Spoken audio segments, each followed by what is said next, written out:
I'll see what I can do. Para sa'yo. Gagawin kong posible ang imposible. Alam mo yan. Mia Moore Tales presents Guanson Series 9, The Doctor's Secret Child, written by August R. Anong balita na naman yan, Lincoln? Naiinis na asik ni Dr. Gwendolyn sa kaibigang bumisita sa kanyang klinika pagkatapos ay makikinood lang ng balita tungkol sa mga sindikato at patayan. Ayoko na mga ganyan, turn it off. Sinimangutan siya nito. Duman lang ako sandali, init ng ulo ah. Isa siyang plastic surgeon sa Guanson's Healthcare, pero may sarili ding siyang clinic sa labas. Ang kanyang clinic ay kumpleto sa kagamitan. May OR room, machines, instruments at iba pa. Pwede na nga siyang mag-operate doon pero dahil kulang sa staff, ay pinapadala pa rin niya sa ospital ang ilang pasyente para sa mas ligtas na operasyon. Dahil kasi riyan sa pinapanood mo, Ling. Ang haba at hirap banggitin ng pangalan nito kaya binigyan ito ng endearment. Nakakasira ng araw ang mga ganyang balita. Kung hindi tungkol sa korupsyon, sa mga balikong desisyon sa batas, patayan naman at kidnapping case. Hayaan mo na. Ani Lincoln Banderas. Isa itong pulis sa mataas ang posisyon. Pinatay nito ang TV. Alis na ako. Okay. Huwag ka matutulog mag-isa rito ah. Baka kung mapano ka. Tigas ang ulo mo. Mabuti kung may kasama ka rito. Umiling lang itong si Gwendolyn habang natatawang binato ng ballpen ng kaibigan. Napaka-OA, Chief. Ano ba naman mangyayari sa akin dito? I can handle myself. Napagkakamalan silang mag-boyfriend at girlfriend ng ibang tao. Maging ng mga pinsan nilang dalawa, ngunit sadyang magkaibigan lang sila. Nagkakilala sila nung high school at naging magkaibigan. Maging nung kolehiyo na sila ay sa iisang university na sila nag-aral. Kahit na sanay na siya mag-isa sa klinik, may kasama siyang dalawang staff sa umaga at kung minsan ay nasa ospital siya dahil pinapatawag siya kapag may emergency. Oo na nga, Chief Banderas, takot ko na lang. Talagang matakot ka. Kahit na marunong ka sa self-defense, hindi ka sasantuhin ng baril. Napakarami ng masamang loob ngayon. Marunong din ako humawak ng baril, thanks to you. Umiling si Lincoln. Oh, pero kapag hindi ka lang kabado, para kang hindi doktor kung manginig ang kamay kapag kinakabahan. Napanguso siya. Umalis ka na nga. Yung bilin ko, Gwen ah. Oo na nga, hindi naman talaga ako dito matutulog at pinauwi ako ni Mami dahil birthday niya. Anya, baka gusto mong umattend. I'll try later. Okay. Saglit lang siyang nasa klinik dahil agad siyang ipinatawag sa Guanson's Healthcare at may emergency daw. Pagdating niya ay sinalubong siya ng General Surgeon na si Evan Guanson. What happened? Tanong niya rito habang nagbibihis. Car accident. I need your assistance. Wika ng pinsan niya. Facial reconstruction and skin graft. Mukhang malala nangyaring aksidente ah. Nasabi pa niya bago sila tuluyang pumasok sa ER. Inabot din sila ng halos 7 oras sa loob ng operating room, kaya paglabas niya ay para siyang lantang gulay. Napasidlak siya sa sahig sa mismong labas ng silid. Nakatayo naman sa gilid niya si Evan. Parang naubos ang lakas ko ron ah. Anong klaseng aksidente ba't ganun kalala yun? Tanong niya. Nabangga raw ng truck tapos nagpabali-baliktad. Himala nga dahil nabuhay pa. Nagkibit-balikat si Gwendolyn. Life is just like that. Kung hindi mo pa oras, kahit anong mangyaring masama o aksidente sa'yo, hindi babawiin ang buhay na pahiram sa'yo ng Diyos. Paano yung masasamang tao? Tiningala niya ito. Anong tungkol doon? Bakit hindi rin sila kinukuha? Kung sino pa yung mababait, sila pa yung nauuna. Mahina siya na pahigikik. Ewan, I didn't get what you said. Kain na lang tayo para ako malalagutan ng hangin. Umayos ito ng tayo bago inilahad ang palad upang tulungan siyang tumayo. Hindi siya sanay sa sobrang habang operasyon. 2 hanggang 5 oras lang ang pinakamatagal niyang operasyon, lalo na't hindi naman siya madalas tinatawag kapag may mga ganoong aksidente. Wala lang talagang plastic surgeon na sumasama sa mga ganoong trabaho, though trained din naman siya sa mga trauma cases. Uuwi ako mamaya sa mansyon, birthday ni Mommy. Hindi ka ba sinabihan? Hindi ko lang sure kung makakapunta ako. Anito. Pero titignan ko rin, baka magtampo si tita. Masyadong malambot ang puso ng kanyang inang si Persephone. Sobrang bait pa pero katawa-tawang isang sitsit lang nito sa asawa ay sunod agad. Not in a bad way though. Papasok sila sa cafeteria na makasabay nila si Doc Marco Velasco. Orthopedic ito at kasama sa trauma team na nag-opera kanina. Doc, kakain ka rin? Siya na ang unang bumati. May pagkatahimik kasi ang doktor. Sabay na kayo sa amin ni Doc Evan. Sure, kung hindi nakakaya sa inyong dalawa. Nakangiting nito, mabait naman si Marco. Siniko niyang pinsan. Opo, okay lang naman. Sabay-sabay silang kumain sa cafeteria. May pailan-ilang bumabate at saglit na nakikipagkwentuhan at maya-maya ay aalis din. May mga nurses at ibang babaeng doktor ang nagpapalipad hangin sa dalawa niyang kasama pero baliwala sa mga ito. Mauna na ako sa inyong dalawa, babalik ako sa clinic. May appointment ako doon. Paalam niya sa dalawa nang matapos siyang kumain. Hindi ka ba sasabay, Doc Evan? Hindi na. Tinanguan niya ito. Sasaglit lang siya sa clinic at saka uuwi sa mansyon. Nagpaalam na rin siya kay Marco na ngumiti at tumango sa kanya. Ingat ka, Doc Gwen. Salamat, Doc Velasco. Mabilis lang siya nakarating sa clinic pero hindi naman dumating ang pasyente niyang nakaschedule kaya bumiyahe na siya patungo sa Javier Subdivision. Pribadong subdivision yon na pag-aari ni Sky Jedrek de Luna. Iha, I thought you're not coming. Salubong sa kanya ng inang si Persephone, nakasuot ito ng bulaklaking maxi dress. Wala pang kapatid mo, kanina ko pang tinatawagan. Ma'am, galing pa siya sa duty niya, baka nasa biyahe pa lang. Sumimangot ang kanyang ina. Sinabi na kasi mag-resign na sa trabaho at magturo na lang. Bakit sa lahat ng mamanahin sa ama ay yung ganun trabaho pa? Ma'am, hayaan mo na nga. Ilang taon mo nang paulit-ulit na sinasabi yan, hindi ka naman pinapakinggan. That's her calling. Let her be. Parang ako lang po, right? Wala ito nagawa kundi ang magbuntong hininga. Inakay siya patungo sa garden kung nasa namunting handaan. Naabutan niyang nag-iihaw ng karne ang ama. Oli, nandito ng anak mo.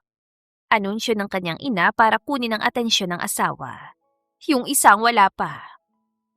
Mahinang tumawa ang kanyang amang si Oliver Guanson. Ay nako, Gwen anak, nabibingin na ako sa kagaganyan ng mami mo. Bigyan niyo na ng apo at sigurado matatahimik yan. Titigilan na kayo magkapatid. Umupo siya sa harap ng mesa na maraming pagkain at nagsimulang kumain. Hinayaan na niya ang mga magulang na magtalo. 10:00 ng gabi nang dumating ang kanyang kapatid na si Guinevere.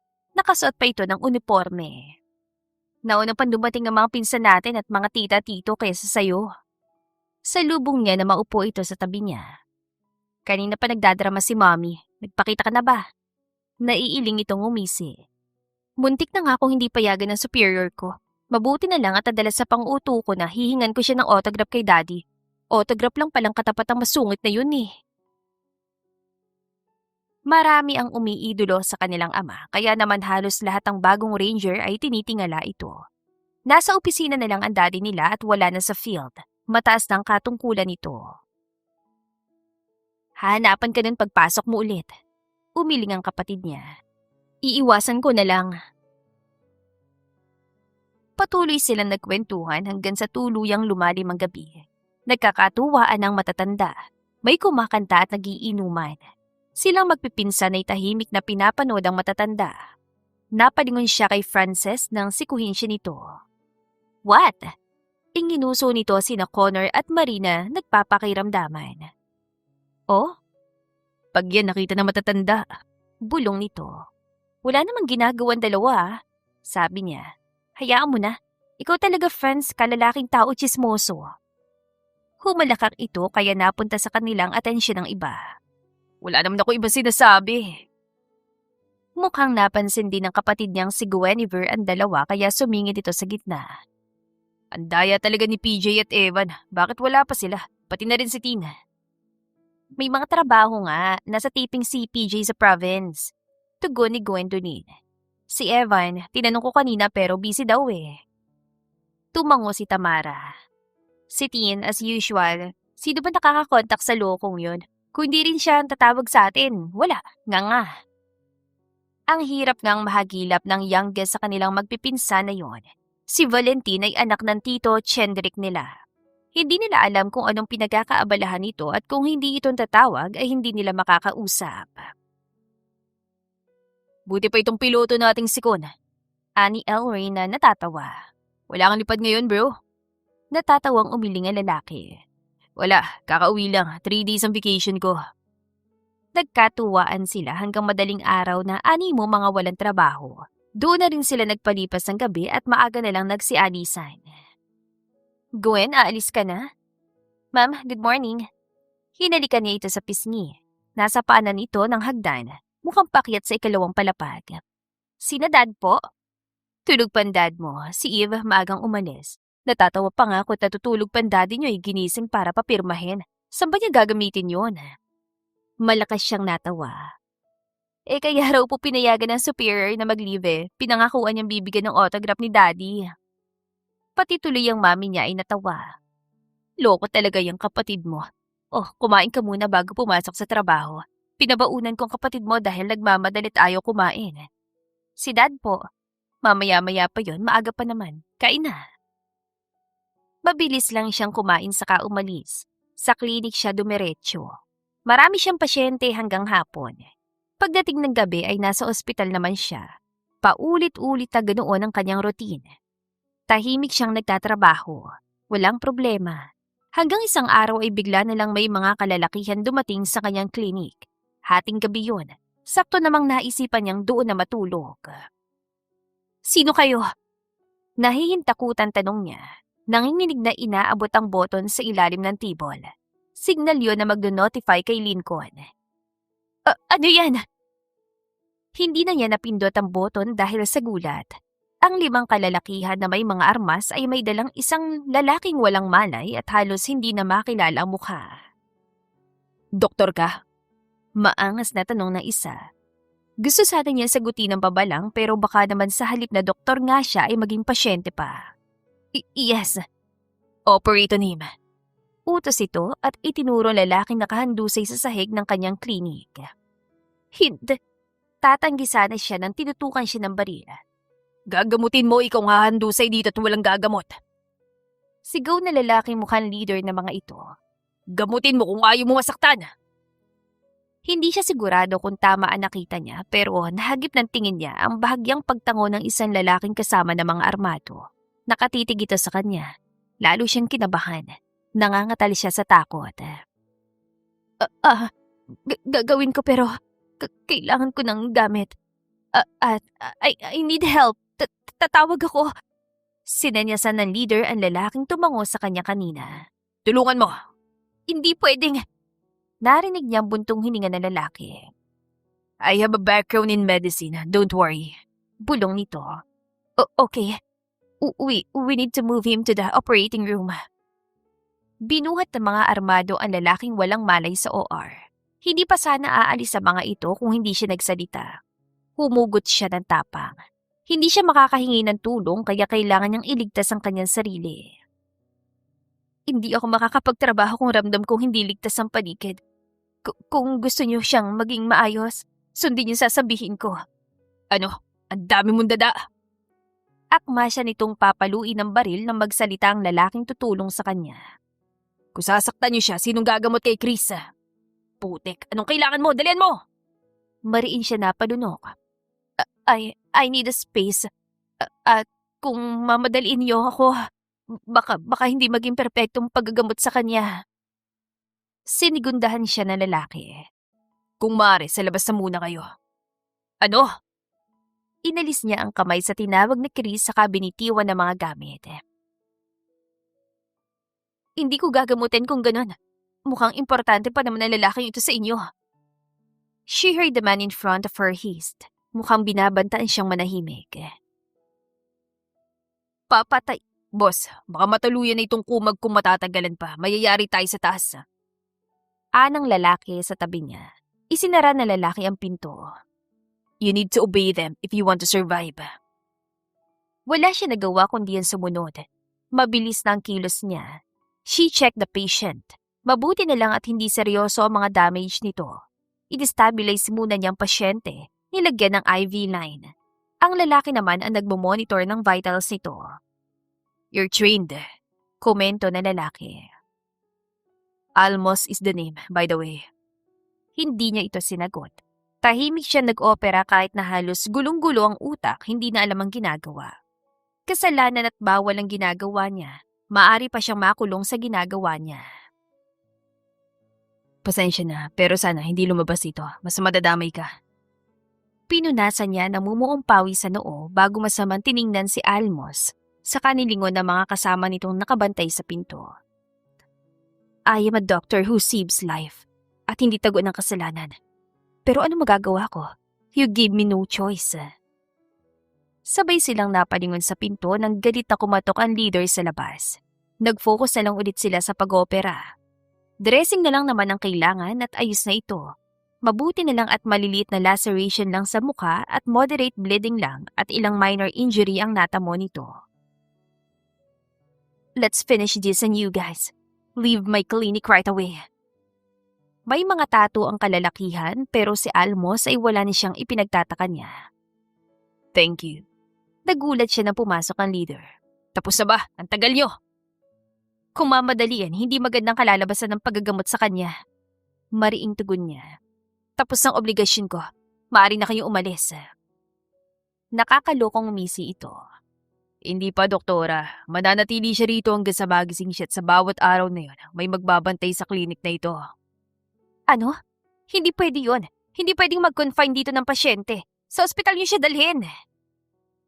Naramdaman niya ang marahang paghila sa laylayan ng gown niya ng lalaking katulong niya sa operasyon. Pinatitigil siya. Ako na magbabantay kay boss. Paalam ni Almos. Akong bahala.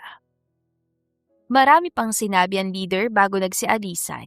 Doon siya nakahinga na maluwag ngunit hindi pa rin ibinababa ang depensa. Hindi siya tumanggap ng pasyente na sumunod na araw. Ang mga staff ay hindi niya pinapapasok.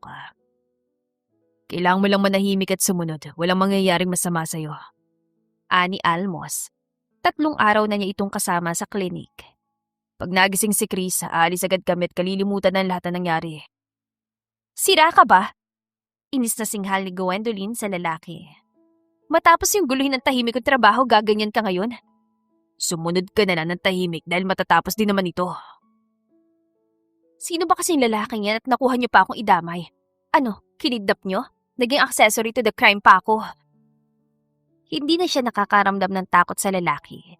Naiinis na siya kaya lagi niya itong inaaway ngunit tinatawanan lang siya at mahinahon na pinapaalalahanan. Maging mabait ka lang, matatapos din to. Nalaki ang mga mata niya. Mabait? Hindi pa ako mabait sa lagay na to, Amos. Almos. I don't care. Hindi ka ba natatakot sa akin? Baka bigla na lang kitang barilin dito. Sinimangutan lang niya ang lalaki. Hindi siya makakontak sa pamilya dahil kinuha ang phone niya. Noong una lang siya nakapagpaalam pero sa mga sumunod na araw ay hindi na siya pinayagang humawak ng gadgets. Kung babarilin mo ko, malamang nung una pa. Teka, bakit nga pala may background ka sa medicine tapos sumasama ka lang sa mga ganun tao?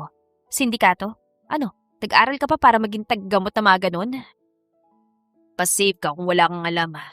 Ah, really? Yes. Mukha bang sipa ako ngayon? Paano kung mahuli kayo, edi kasama ko? Nagtago ako ng mga kriminal. Paano ko magising yan? Anong idadahilan nyo? Don't worry about that. Ako nang bahala. 1 linggo na pero wala pa ring malay ang lalaki. Nahuli ng mga sindikato at nakilala niya ang mga lalaking nagdala kay Chris sa clinic dahil sa mga tattoo. Hindi na rin bumalik si Almos matapos itong umalis kagabi. Hinuha niya ikasama ito sa nahuli. Gwen, bakit 1 linggo nang saradong klinik mo? Hindi ka rin daw pumapasok sa ospital. May problema ba? Tanong ni Lincoln isang araw. Bigla na lamang itong sumulpot sa backdoor ng klinika. Okay ka lang? Ha? Yes, I'm okay. Bakit ka pala napadaan? Kinakabahan siya dahil talagang malakas ang pakiramdam ng kaibigang pulis. Hindi niya alam kung may tatago pa ba niya ng matagal si Chris. Sure? Oo nga, ba't ka ba napadaan? May research lang akong tinatapos kaya ayoko magpa-istorbo. Sinara ko muna yung clinic. Nagpaalam din naman ako sa ospital kaya... Sino yun? Kagat siyang lumingon. Nalalaki ang mga mata na makitang naglalakad na papalapit sa OR ang pulis. Wait! Bakit may tao sa OR mo? Hindi ka nagko-confine dito ah. Mapanuri ng tinging ipinupukol ni Lincoln sa kanya. Tell me the truth, Gwen. Who's that patient? Wala lang yun. Kinakabahan siya para sa buhay nilang dalawa. Kahit na ba nahuli na raw ang sindikato ay hindi pa naman kasama ang pinakapinuno nito. Baka may mga nakamasid sa paligid. Umalis ka na muna. Ikiniling nito ang ulo at matalim ng tingin sa kanya. What's this? Doon na siya nag-breakdown. Lahat ng takot na naipon sa loob ng mahigit 1 linggo biglang parang sumabog. Ang tapang na ipinakita niya simula sa simula ay parang biglang naubos. Mabilis siya nitong nasalo nang muntik na siyang matumba. What happened? Tumulo ang kanyang mga luha. Hinayaan siya nitong umiyak habang putol-putol niyang pinapaliwanag ang lahat ng nangyari. Nang humupa ang kanyang emosyon ay saka siya nagkwento. Ilang araw na yan dyan? 1 week na. I don't know what to do. May mga nakabantay dito and I can't ask for help. Umiiyak na sumbong niya. Ang kaibigan ang tumulong sa kanya. Nang magising ang pasyente ay wala itong maalala dahil walang pagkakakilanlan. Ay hindi niya alam kung paano ito isasauli sa pamilya lalo na't nahuli man ang sindikato ay may nakatakas naman. Sabi ni Lincoln, itago muna niyang lalaki habang hinahanap nitong pamilya ng huli. Chris, kakain na ba tayo? Itinago muna niya pansamantala lalaki sa isa sa bahay na pag-aari ng kaibigan niya. Saglit na lang, love. Maluluto ng ulam. Nagugutom ka na ba? Hindi mawari ni Gwendolyn kung bakit ito nagkaroon ng amnesia gayong hindi naman severe ang injury na natamo nito. Palaisipan sa kanya yun. At isa pa, bakit walang naghahanap na pamilya dito? Malilita ko ng uwi mamaya ha? Sure, dito lang ako. Aware ito na may sakit at nagpapagaling. Mabuti na lang at hindi nagtatanong ng ibang mga impormasyon. Habang magkasama sila sa bahay ay inaasikaso siya nito. Ang akala nito ay mag-asawa sila dahil iyon daw ang naalala nito. Pwede kang lumabas kung gusto mo, Chris, okay? Anya, tinutukoy ay ang paglabas nito hanggang sa park ng Emmanuel Village. Baka mainip ka dito sa bahay. Nah, I'm good. May mga ginagawa naman ako. Nagpabili ito ng mga painting materials. He's good at it. May potential. Para talaga itong professional painter. Lagi ito nagkukulong sa isang silid dahil nagpipinta. Pero hindi nakakalimutang ipagluto siya. May mga 3D model designs din ito ng mga bahay sa laptop niya. Ikaw ang bahala. Anya. Umalis siya ng umagang yun. Isinara na muna niya ang klinik dahil nangangamba siyang baka bumalik ang sindikato at madamay pati ang mga staff niya. Sa opisina ni Lincoln siya dumiretso para magtanong kung may update na. Wala pa rin. Ang hirap maghanap at magtanong-tanong dahil paiba-iba nakakalap kong impormasyon. Walang pagkakakilanlan sa kanya. Hindi ko rin madala sa ospital para sa check-up para sa amnesia niya. Walang severe injury na maaring dahilan ng amnesia kaya nakakapagtaka. Anya. Ang iniisip ko baka meron na siya noon bago na-kidnap. May tahi kasi siya sa likurang bahagi ng ulo. Though, magaling na yun. Hindi tayo makakasiguro hanggat hindi natin nahahanap ang pamilya niya. About sa case ng syndicate na huli, di ako makahingi ng update dahil sobrang secretive sa taas. Mukhang may pinagtatakpan. But I think, mga pinag-uusapan nila hindi tungkol sa kidnapping. Matagal na kasing tinutugis ang sindikato na yun na mukhang may backup sa mafia kaya mahirap tugisin. Napalunok si Gwendolyn. Mas delikado palang sitwasyon kaysa sa iniisip niya. Hindi niya lubos sa maisip na darating ang araw na masasabit siya sa ganoong mga kaso. Hindi ba ako madadamay kung sakali man na mabuking na may kinidnap sila tapos ako yung gumamot at ngayon ay tinatago ko pa? Bibigyan ka naman ng pagkakataon na depensahan at ipaliwanag ang sarili mo. Mas lalo siyang kinabahan. Gustong-gusto na niyang humingi ng tulong sa ama ngunit may isang bahagi sa pagkatao niya na nagsasabing huwag dahil siguradong madadamay din ang mga ito. Paano raw nahuli ang mga sindikato? Namumukhaan ko yung iba saka makilala ko sila dahil sa tattoo maliban sa isa. Yung lalaking may background sa medicine na tumulong sa akin sa pag-opera. Kunot noo siya nitong tinignan. Ha? Oo nga, may lalaki silang kasama na Almos ang pangalan. Pagpapaliwanag ni Gwendolyn. Mukhang hindi pa maniniwala ang kaibigan niya. Nagpakilala? Oo, si Almos nga raw. Almos? Tila wala sa sariling banggit ito sa pangalan at nang may maalala ay bahagyang tumango-tango. Oh, okay. Nanlaki ang mga mata niya. Kilala mo? Mukha ba ako nasa sindikato? Wala rin siya nakuhang mahalagang impormasyon. Pumasok siya sa ospital na gulong-gulo ang utak. Napaparanoid dahil pakiramdam niya ay may nakasunod sa bawat galaw niya at baka bigla na lang siyang barilin. Okay ka lang, Doc Gwen? Gulat siya na paningon. Oh, Dr. Velasco, ikaw pala. Oo, okay lang ako. Pasensya na, pagod lang. Try to take a rest. Hindi masama yun. Nakangiting anito. Kumain ka na ba? Sa bahay na lang ako kakain, Doc. Uuwi na ako. Tapos ng shift ko. Oh, can we get a coffee on the nearest cafe first if... Mabilis siyang umini. Pasensya na talaga, hindi pwede. Kailangan ko na talagang umuwi. Bukod sa may naghihintay sa kanya, natatakot din siyang lumabas. Hindi na maganda itong pagiging paranoid niya sa totoo lang. She can ask for help even from her Tito Oscar but she chose not to. Madadamay lang ang mga ito sa gulong pinasok niya. Love, you're here! Natutuwang hiyaw ni Chris na makapasok siya sa sala. May pinagkakaabalahan na naman ito sa laptop niya. Come on, look. May bago akong 3D designs. Tinitigan niya ito. Ano kayang mararamdaman at gagawin nito sa oras na bumalik ang alaala nito at malamang niloloko niya? Walang signs na babalik ang alaala nito kahit na halos 1 buwan na silang magkasama. What's that? Umupo naman siya sa tabi nito. May ilang mga plano naman ng bahay ang nasa sketch pa nito. Mansyon. Para saan? Love, what kind of question is that? Kunot noong tanong nito. Gusto kong gawan ka ng palasyo. I'm not saying na hindi maganda tong tinutuluyan natin, but I want a house of our own. Di yung nakikitira lang tayo, right? Ang sinabi kasi niya rito ay nakikitira lang sila sa bahay ng kaibigan na totoo naman. Sinabi rin niyang kaya ganoon ay dahil naubos ang ipon nila para sa pagpapagamot dito. Oh, that's good. Though wala pa akong malaking ipon for that, I can help. May pera siya. Mayaman ang pamilya niya. Kung tutuusin ay kalahati lang ng ibinibigay na allowance sa kanya noon ng mga magulang ang sweldo niya bilang doktor. May mga investment din naman siya pero hindi niya yun sasabihin dito. Sa panong paraan? I mean, hindi ka pa magaling, Chris. Pwede natin pag-usapan yan kapag totally healed ka na. I can help with my designs though, and of course, pwede kong ibenta yung mga paintings na ginawa ko. And surely, pwede nang dagdagan yun to build a house for us.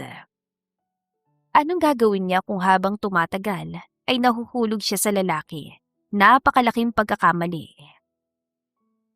Hindi ka ba masaya, Gwen? Sa kabilang banda ay tanong ni Chris sa babaeng kaharap. Alam ko, pabigit na ako dahil wala akong trabaho kaya sinisikap ko. No, Chris. Agad na putol nito sa sasabihin niya. Hindi ganoon. Inaalala lang kita dahil hindi ka pa magaling. Sa totoo lang, para siyang nangangapa sa dilim. Para siyang bagong silang na sanggol na nangangapat na natututo ng mga bagong karanasan. Marami siyang katanungan na gustong ibato kay Gwen pero nahihiya siya. Para kasing hindi siya sanay na kasama ito pero natatandaan naman niyang may asawa siya at ito nga yun. Right. Sang-ayon niya. Hinawakan nito ang kanyang braso at marahang hinaplos. Sorry, feeling mo ba nakukulong ka na rito? Umiling siya. Hindi upang sagutin ang tanong nito, kundi para kondenahin ang nararamdamang kakaiba habang nakalapat ang mainit itong palad sa kanyang balat. Wala siyang maramdaman. Kung tunay nga silang mag-asawa at nagmamahalan, bakit hindi niya maramdaman? No. Pinilit niyang umiti. Hindi. Nag-enjoy ako mag-paint at mag-designs ng iba't ibang bagay. Pagod ka na ba? Ha? Pagod ka na ba sa akin? Dahan-dahan itong napangiti kaya pati siya ay nahawa na rin. Of course not. Hidawakan pa nitong kanyang palad. Hindi ako mapapagod. Huwag kang mag-isip ng ganyan. Hindi na niya napagilan ang sarili at hinapit ang babae sa isang mahigpit na yakap. Alam niyang may itinatago ito. Hindi lang niya alam kung ano. He knows that something is wrong but chose not to ask. Mabilis na lumipas sa mga araw. 3 buwan na siyang nasa loob lamang ng bahay at nagpipinta. Nagdi-design, nagluluto. Minsan naglalaba na rin dahil sobrang bored na pero kapag tinatanong ni Gwendolyn ay sinasabi niyang ayos lang. Love, where are you? Hindi ka pa nakakauwi?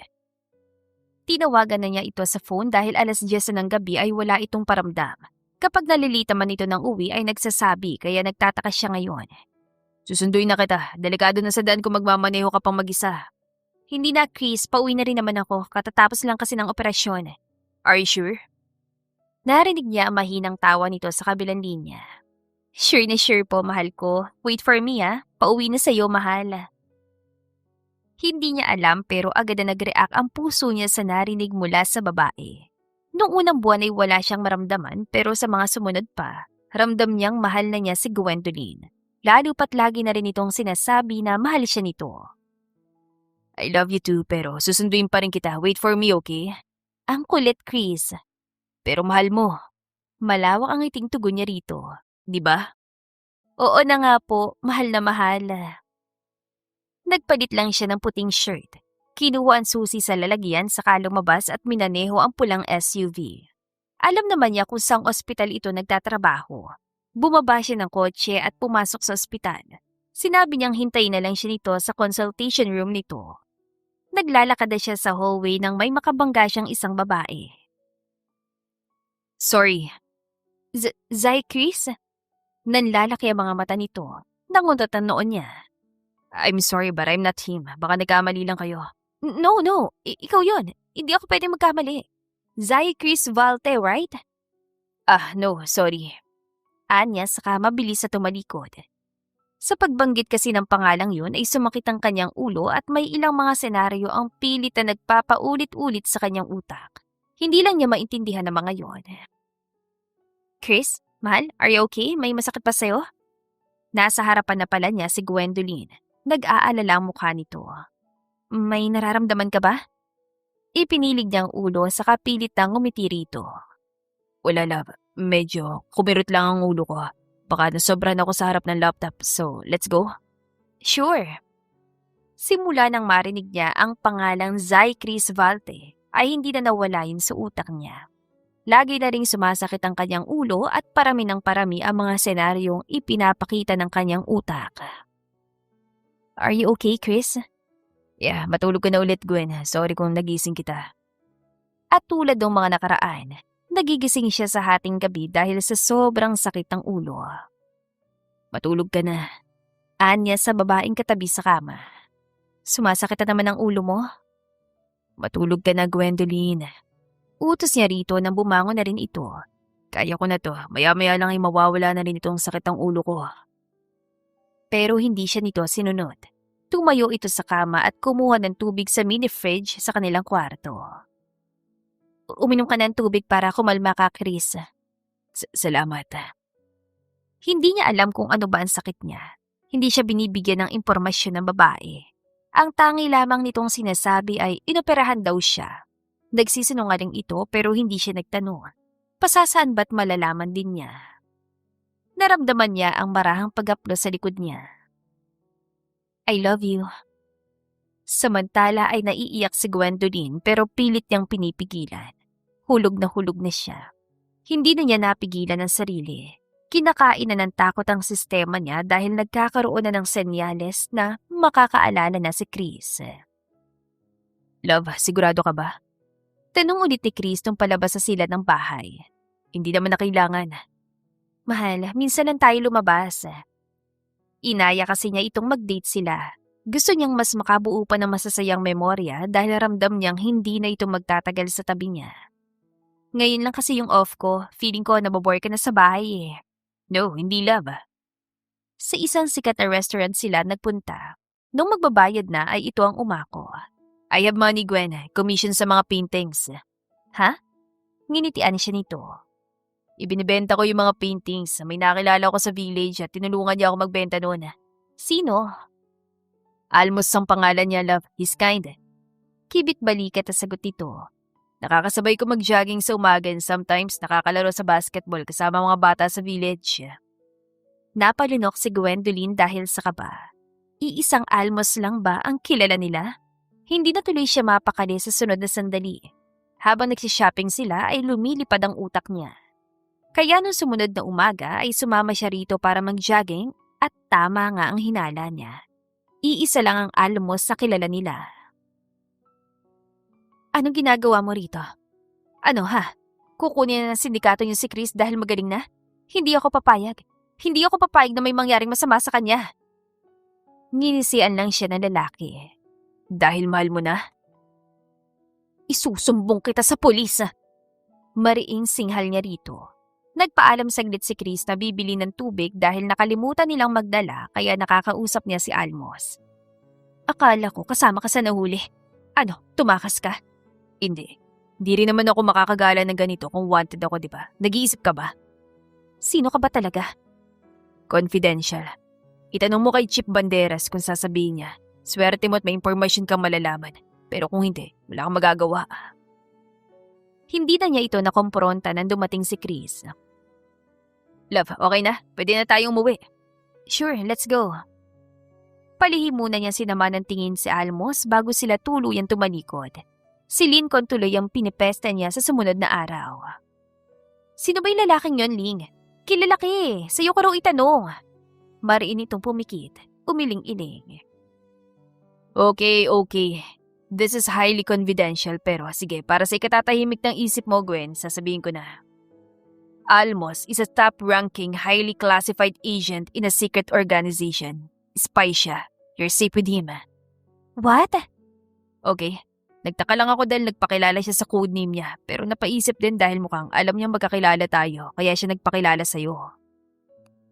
Hindi siya makapaniwala ngunit sa kabilang banda ay nakahinga rin kahit papano dahil ligtas siya. Doon niya dinala si Chris dahil alam niyang magkakilala tayo? Sa dami kasi ng mga klinika ay sa kanya pa ito nagpunta. Maraming klinik na maliliit at malayo sa maraming tao, hindi tulad sa kanya na nasa kabayanan. Laging maraming tao at mga sasakyan. Posible pero mukhang hindi rin. Posible? Bakit? Hindi niya ito maintindihan. Idinamay pa talaga ako. Umuwi siya sa bahay nang walang nakuhang matinong sagot. Naroon pa rin ang pangamba niyang baka bigla na lang may masasamang tao na sumalakay. Mabilis pa na lumipas sa mga araw. Ilan linggo rin silang nagsama bago siya gulantangin ng mga kaalala na si Chris. Mahal, nakauwi na po ako. Sigaw niya pagpasok ng bahay. Galing siya sa mall para bumili ng mga groceries nila. Iniwan niya lalaki kanina sa painting room nito. Chris, nasa na ba lalaking yun? Naglakad siya patungo sa kusina. Wala rin ito kaya lumabas siya patungong likod bahay. Ay, mahal, nandito ka lang pala. What are you doing? Natigilan siya nang matalim lang ang tingin nito sa kanya. Kunod na noo at tila ba kinikilala siya. Chris? Bakit? Chris, is that the only name you know? Dr. Gwendolyn Guanzon? Mahal. Mahal? Singhal nito. Mabilis itong humakbang papalapit at hinablot ang dalawa niyang braso. Bakit mo ko tinago sa totoong kong pamilya? Sa asawa ko? Kasabot ka ng mga kidnappers, ano? Nanlaki ang mga mata niya. Agad na nanubig at saka nag-unahang pumatak ang mga luha. Hindi ako Hindi! Pabalya siya nitong binitiwan. Don't give me that stupid reason! Takot na takot siya. Chris, wala kang pagkakakilanlan. Kaya hindi ko alam kung paano and I was scared. Takot akong kumilos dahil may mga tao nakatakas mula roon sa mga sindikatong dumukot sa'yo. Paano kung balikan ka? I'm so sorry, ma. Sino ba niloloko nating pareho na mahal natin ang isa't isa? May asawa ako, Gwendolyn. At ito nangyari sa ating dalawa. There's no meaning to it. Naglokohan lang tayong dalawa. Ang lakas ng loobong magpanggap na asawa ko. Masama ang tingin nito sa kanya. Mapatunayan ko lang nakasabwat ka. Sinisiguro kung sa kulungan ng bagsak mo kasama mga sindikato. Wait! At wala akong pakialam kung nasa Senado ang tito mo. Kung nasa mataas sa posisyon sa gobyerno ang tatay mo. Kung nasa Navy at Army ang mga pinsan mo. Kakalabanin ko lahat. Mabigyan lang ng katarungan na nangyari sa akin. Wala siyang magawa nang umalis ito. Kahit magmakaawa siya ay wala rin naman siyang magagawa dahil may pamilya ito. Si Lincoln ang dumamay sa kanya sa sandaling yon. Kahit nasa duty ito nung tawagan niya ay mabilis na dumating. Tana, Gwen, kanina ka payak ng iyak. Kasalanan ko rin naman. Dahil inayaan ko sarili kong mahulog eh. Pero kasi ang sakit-sakit naman. Totoo naman na halos hindi siya nag-effort na hanapin ang pamilya nito dahil ayaw na niya itong umalis sa poder niya. Naging makasarili siya. Kaya kung nahihirapan siya ngayon, kasalanan niya talaga. Lutang siya sa mga sumunod na araw. Nalaman ng kanyang ama ang nangyari at agad itong umaksyon kahit na sabihin niyang huwag na dahil tapos na yun. Isa palang prominenteng negosyante si Chris. Hihingan sana ng ransom ang pamilya kaso ay nagkaroon ng amnesia at hindi rin naman sumasagot ang pamilya. Zay Chris Valte. Bulong niya sa hangin habang pinapanood sa news ang pagbabalik ng lalaki. So, a businessman, a tycoon, influential sila. Bakit hindi hinanap ng pamilya? Isa pa, naging maingay lang ang pagbabalik nito ngunit walang ingay sa pagkawala. Bukod pa doon, pribado rin si Zay Chris. Wala nga itong ganong picture sa social media. At ang isa pang ipinagtataka niya, bakit siya hinayaan ni Almos na kupkupi ng lalaki? For sure alam nito ang tunay na katauhan ni Zay Chris. At isang araw, ay natuklasan niyang nabuntis siya ng lalaking may asawa. Kahit masakit ay tinanggap niya. Sobrang sela ng kanyang pagbubuntis. Kailangan na niyang magpahinga. Total bed rest. Umiiyak ka na naman? Sita ni Guinevere na mapasukan siya nito sa kanyang silid. Nasa mansion siya. Ang mami niya nag-aalaga sa kanya. Ha? Hindi. Napuwing lang ako. Lukuhin mo lelang mo. Singhal ng kapatid niya. O ito, may dala akong mga prutas para sa'yo. Kumain ka, Gwen. Sino nag-date sa'yo? Nasa Cagayan ka, di ba? Nag-date kayo ng superior mo sa gubat. Bibisita yata mamaya sila TJ. Mapanukso niyang inisiyan ng kapatid. Iniiba mong usapan. Oo na nga, si Mavic. Happy ha? Happy? Gigil na sambit ito bago umirap. Hindi kami nagde-date sa gubat, ang cheap naman nun. So kung hindi sa gubat, magde-date nga kayo. Linti ka, Gwendolyn. Hindi ko type yung masungit na yon, tsaka mali ko ba baka may 5 anak na yon. Ayoko maging instant mommy, hassle. Dami ng sinabi. Alam ba ni Daddy na basta na lang kayong umalis sa post? Lagot kayo doon. Ang kanyang pamilya tumulong sa kanya sa mga buwan ng kanyang pagbubuntis. Pero wala sa hinagap niyang lalapit at hihingi ng tulong kay Chris para sa anak. Pero makalipas ang 3 taon ay nagkaroon ng dengue ang anak niya. Kung kailan 3 taon na silang payapang nagsasama ng anak at pilit na iniiwasan ng ama nito ay saka pa nangyari yon. Hinanap niyang opisina nito, tinulungan siya ng pinsang si Elrain. Chris, nilunok na niya ang lahat ng hiya. Can we talk? Please. Sa kabilang banda ay tinitigan lang ni Zay Chris si Gwendolyn na bigla na lang sumulpot sa kanyang opisina. Do you have an appointment, Miss Guazon? I need help. Please. Help? Malamig na tanong niya. Bakit? Nawala na ba yung malakas sa connection mo nung itago mo ko sa pamilya ko? Umiling ito, halos maglumuhod at umiiyak. Please. Nag-iwas siya ng tingin at mariing lumunok. Hanggang kailan niya kakayaning makita itong umiiyak. Ano ba kasing tulong ang kailangan mo? I have a scheduled meeting in a minute. If you want, mag-schedule ka ng appointment sa sekretary ko. Hindi na ako makapaghihintay pa na matagal, Chris. Please, just a minute. Just a minute. Marahas niyang inihilamos ang palad sa mukha. Kunwaring inis na pero sa loob-loob ay gusto na niya itong yakapin.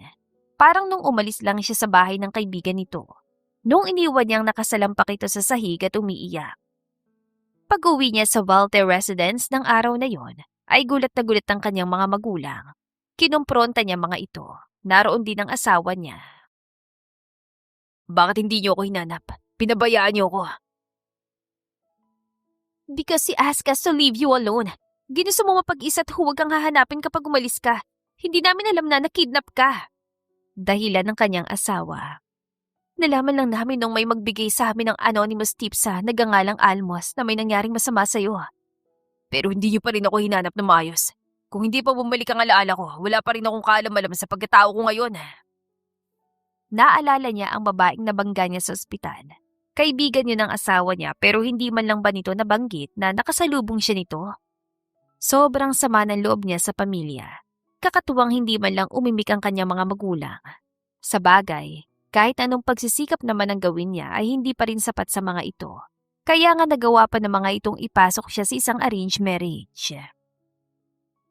San ko nakuha ang amnesia? Pero walang sagot ang mga ito, kaya hinanap niya si Almos. Ito ang nagpaliwanag sa kanya ng lahat. The day you were kidnapped, tumamang ulo mo sa bato dahil sa ginawa mong pagtakas. Nawalan ka ng alaala kaya hindi magamit at matawagan ang pamilya mo para sa ransom dahil walang sumasagot. Ibig sabihin ay pinabayaan talaga siya ng kanyang pamilya. Iki-isang buwan mo sa sindikato nang magkamalay ka pero dahil walang pakinabang kaya binugbog. I reported it to Valen and he's the one who insists to bring you to Dr. Guanson's clinic. Valen? Hindi ito sumagot. Sa halip ay nagpatuloy lang sa pagpapaliwanag. Ako nag-report sa kinaukulan. And as I was planning to return you to your family, Valen said, hayaan ka kay Doc Gwen. Ang galit tuloy niya ay natuon sa tinatawag nitong Valen. Sino bang Valen na yun para magpasya sa buhay ko? Hanggang dito na lang ang kaya kong ibigay. Bumalik lang siya sa realidad nang marinig ang impit na hikbi ni Gwen. Please, ito lang. Ito lang at lalayo na. Kami. Hindi ka na namin guguluhin at ang pamilya mo. Pamilya? He mentally shook his head. Kami? What do you mean by that, Dr. Guanzon? Dahan-dahan itong tumayo. May anak tayo, Chris. Nagkaanak tayo. Parang may sumabog na malakas sa kanyang magkabilang tainga. Hindi agad siya nakagalaw. Natulala sa umiiyak na babae sa kanyang harapan.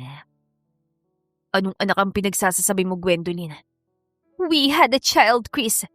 3 years old na siya. At kailangan niya ng tulong ngayon. Nanatili siya nakatayo sa harapan nito. Nag-ugat na mga paa dahil sa hindi inaasahang balitang dala ng babaeng. Kumalinga at nag-alaga sa kanya nung wala siyang makapitan.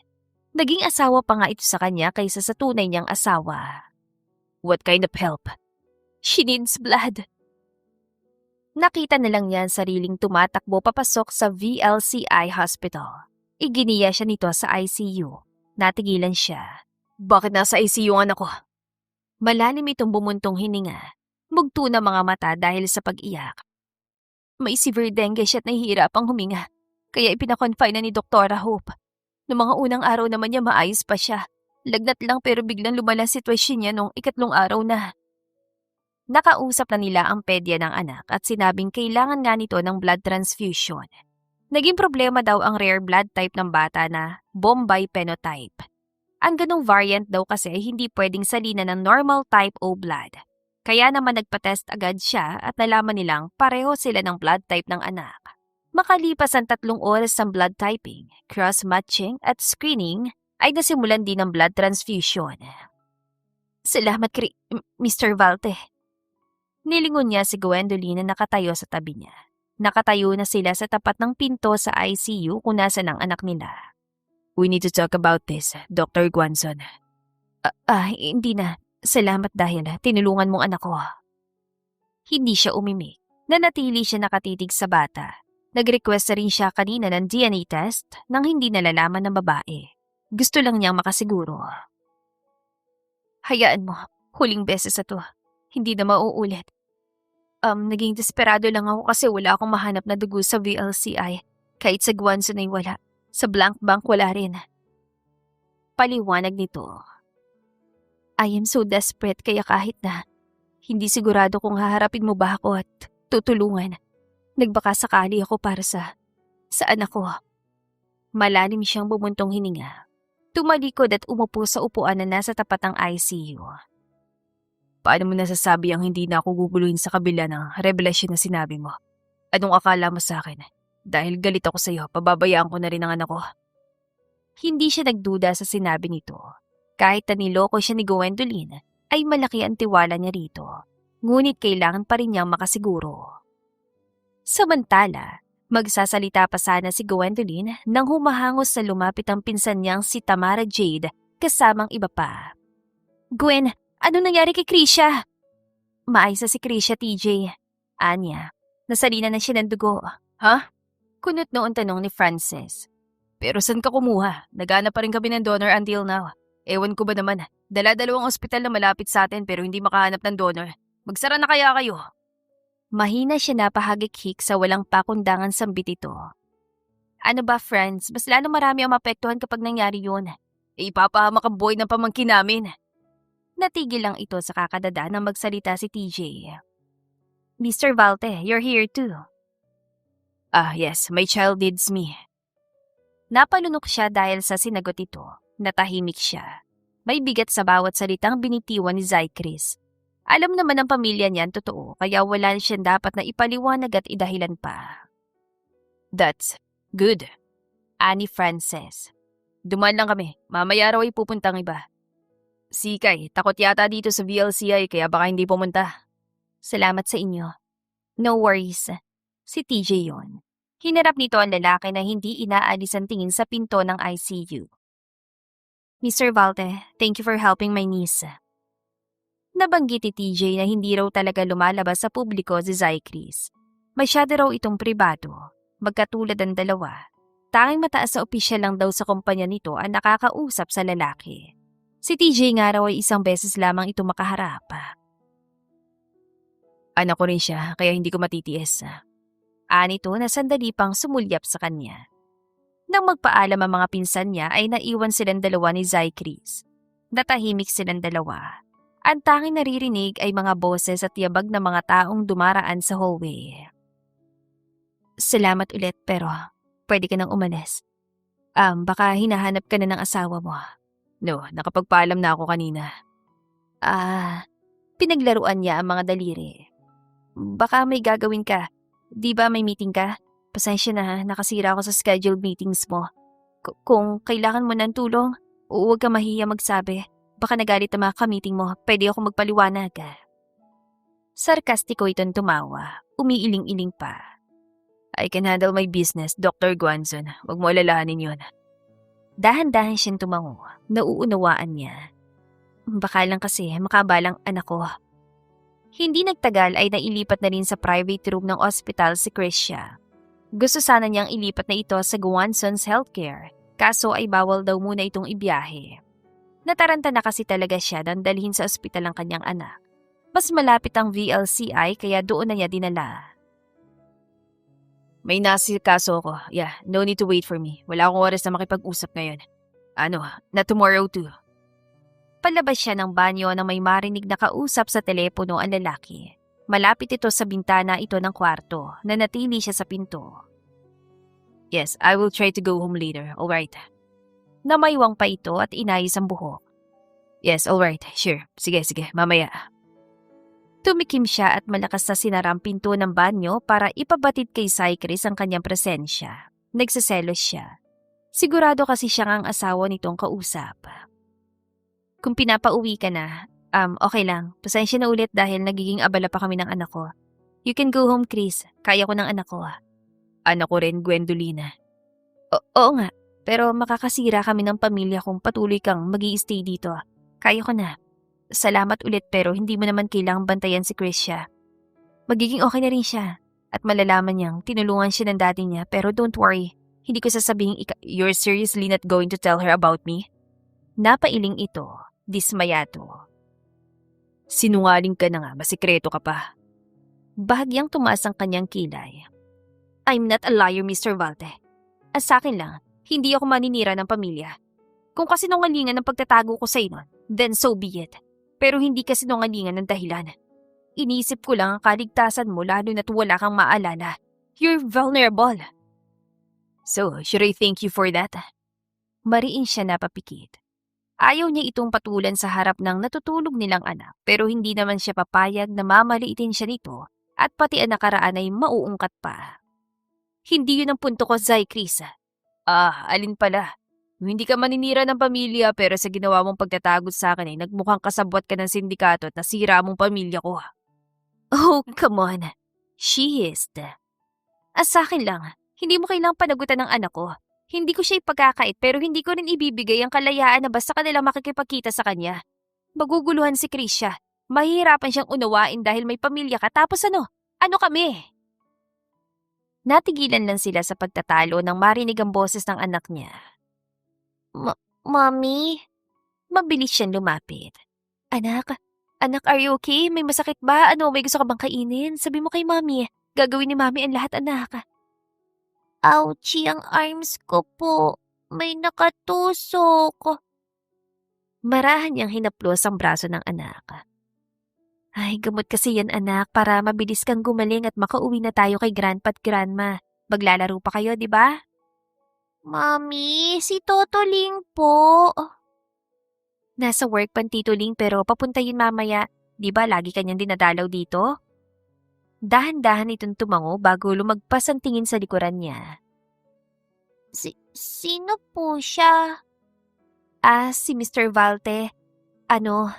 Hindi niya alam kung paano ipapakilala ang lalaki sa bata.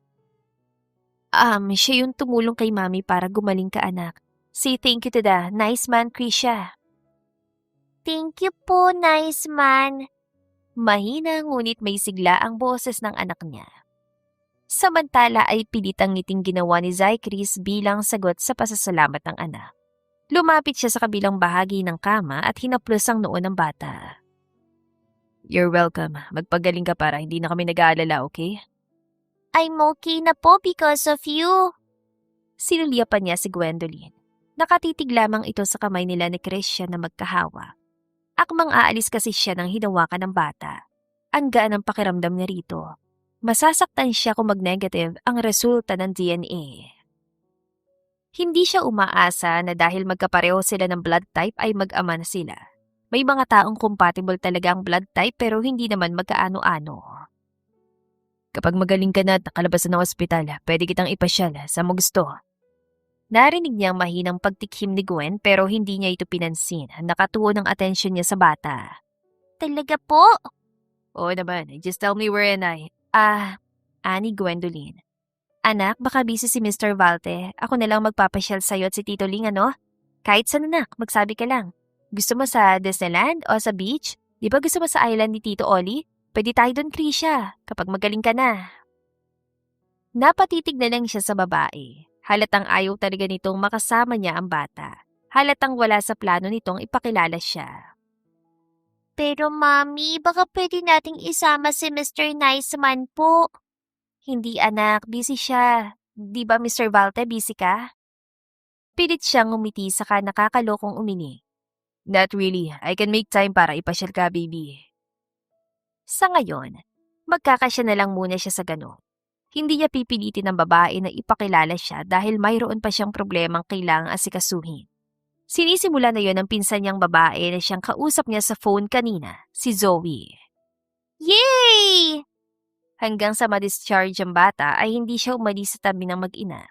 Umuwi lang siya saglit para kausapin ang asawa. Naabutan niya itong nag-iimpake. Where are you going? You're here. Akala ko magtatagal ka pa sa ospital para sa mag-ina mo. Yeah, umuwi lang ako para magbihis. Na-discharge ng anak ko kaya nakauwi ako saglit, but I'll be back there. Nilingon niya ito na maupo sa paanan ng kama. What? I'm sorry, Z. Ipinagpatuloy niyang pagbibihis. Para saan? Sa lahat. Yeah. Wala na yun. Matagal lang tapos. Kahit araw-araw kong humingi ng sorry gagawin ko, mapatawad mo lang ako. Nagsusumamong wika ng babae. I'm sorry that all those years, siya pa rin ang mahal ko. But please do remember that when it happened to you, yung accident, pinilit kong hanapin ka pero pinipigilan ako ng parents natin. Hindi ako makakilos dahil wala silang tiwala. Ang lagi nila sinasabi, makikipagkita lang ako sa ex ko. His wife still loves her ex-boyfriend. Wala naman sa kanya yun. Pero kasi isang linggo matapos ang kasal nila, ay nahuli niya ito at ang lalaki na magkasama sa kama. Yun ang naging dahilan ng paglayo niya pansamantala na nauwi sa trahedya. Okay na yun. Hindi na tayo makokontrol ngayon. Takot siya nang lumaban pero saan pa ba't matatakot siya kung kaya naman niyang tumayo sa sariling mga paa? I just wanted to let you know that I'll be busy with my child for the next few days. Baka hindi ako makauwi. Sa kondo muna ako para mas malapit sa kanila. I understand. Hindi niya inilihim sa babae ang tungkol sa anak niya. Wala naman itong tanong na ipinagpasalamat niya. They're good. Kahit na mag-asawa sila ay may kanya-kanya silang buhay. Saan ka pala pupunta? Ipinagpatuloy nitong pag-iimpake. May photoshoot ako sa Maldives. Nauna ng team at sabi ko susunod na lang ako dahil kailangan ko muna magpaalam sa'yo. Oh, no need for that.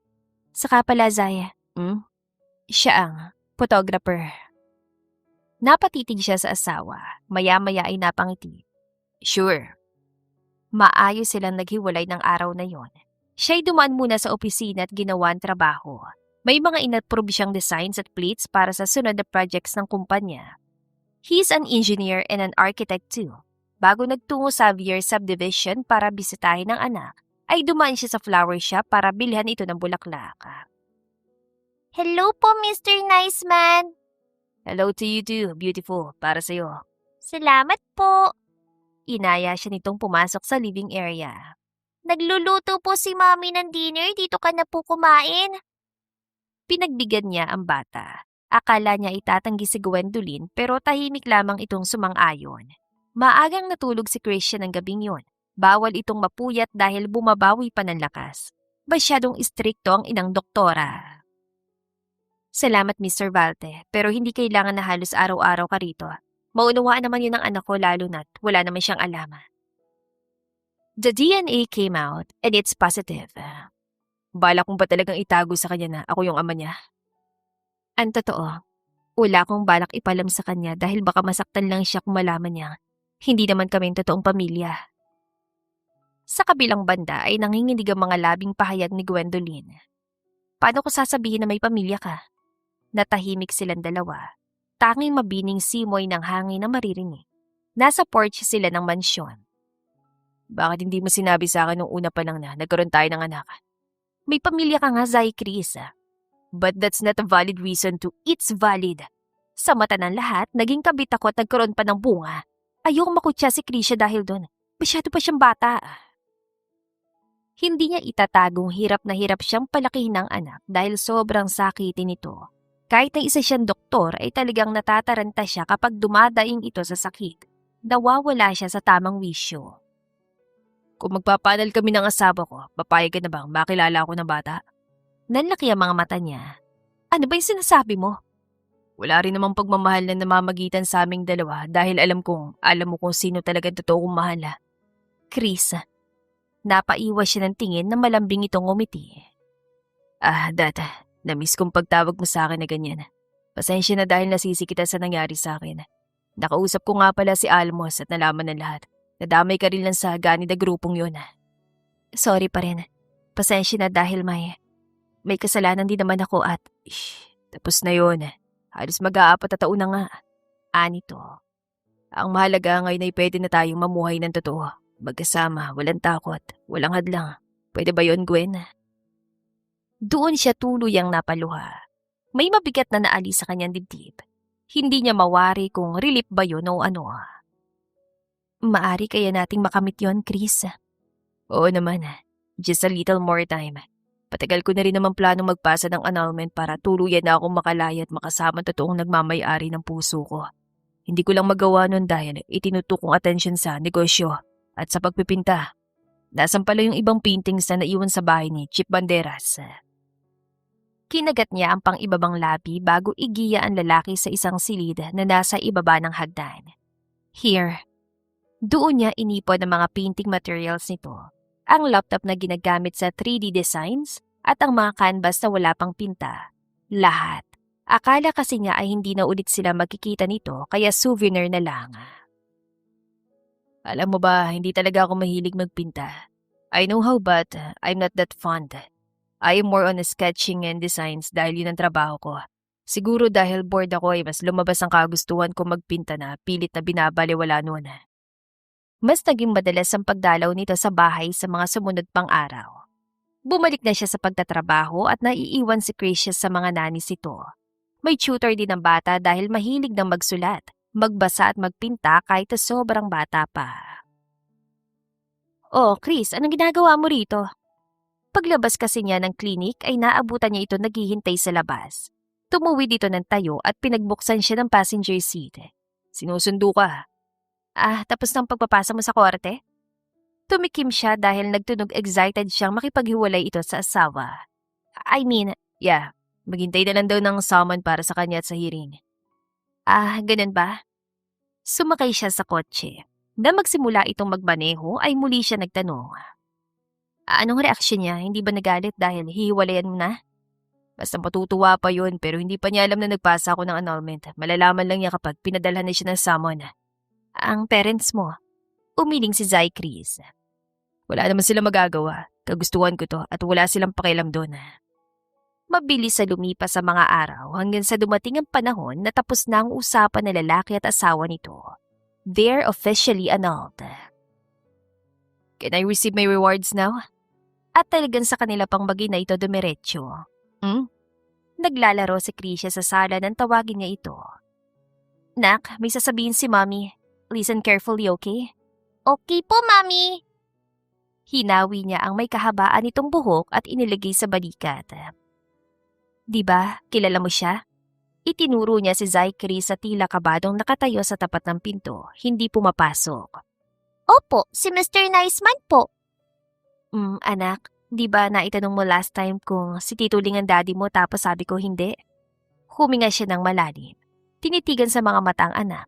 Sinisigurong hindi ito mabibigla. Kasi po, si Mr. Niceman, ang totoo mong daddy.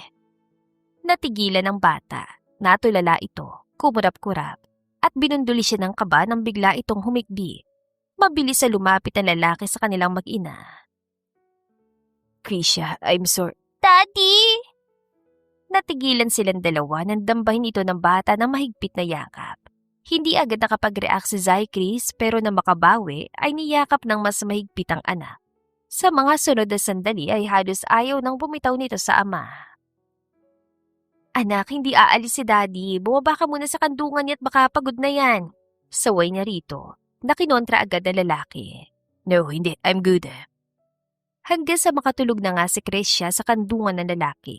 Kinuha niya ito at nagsimulang umakyat ng hagdan para ihatid sa kwarto ang bata. Nakasunod naman si Chris sa kanya. She said she wants a human-sized Barbie doll and a dollhouse, Gwen. And, saglit niya itong nilingon habang kinukumutan ng anak. Nagkibit balikat ito. Nagpa-customize na ako ng Barbie doll. What? Gigil niyang bulong. Yan nga pa yung sinasabi ko may spoil yung bata. Hayaan mo na, ilang ako makakabawi sa anak natin.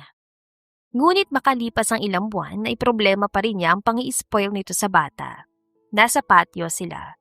Gabi at malamig na simoy ng hangin. I am planning to build a treehouse sa likod ng bahay ko. May malaki kasing puno ng akasya doon at nabanggit ang anak natin na gusto niya ng treehouse dahil para siyang fairy. Tigilan mo, Sai Chris. Oh, sorry pero under construction na siya. Ako pa ang gumawa ng blueprint. Mariin na lang siya napapikit. Masakit man sa ulo pero kaya niyang magtiis para sa kanyang mag-ama. Maraming panahon pa niyang mararanasan ang ganoon, lalo na tagsisimula na silang asikasuhin ng kanilang kasal.